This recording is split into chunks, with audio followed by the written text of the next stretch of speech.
如果我話俾你聽，有一樣嘢你食咗之後，你會增加自己嘅心血管啦、慢性病啦、急速衰老啦，你所有喺美容院嘅療程就等於倒落鹹水海。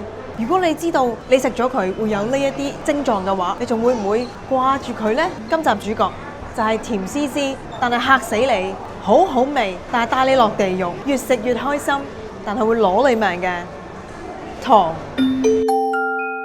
佢嘅真身係變化多端，有時咧你反轉包零食嘅背脊，睇下個能量標籤，睇唔明咧就正常嘅。不過最緊要睇咗呢個先。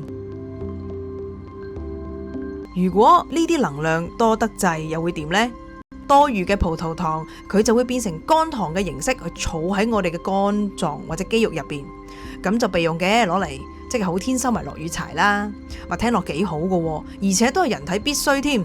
咁有乜問題呢？問題就係如果肝糖嘅形式都已經爆晒 quota 啦，冇位放啦，咁去得邊呢？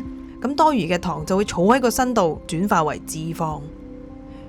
呢個咧就解釋咗點解你嘅脂肪減極都喺度呢？某程度上係因為你體內有過多嘅葡萄糖而引致嘅情況，就好似有人呢還卡數還極都仲係咁多，點解還極都係面批呢？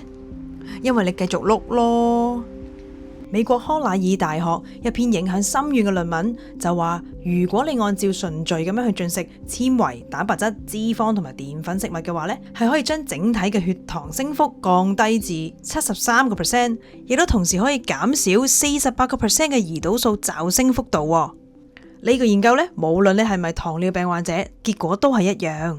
就算你冇改變過任何飲食習慣，企喺度做晒呢度啲嘢，你都執嘢。而呢個方法呢，我喺2個月前就開始啦，肚腩係明顯細咗，腰線都出翻嚟，最緊要係跟咗我成年嘅雙下巴都唔見埋啦。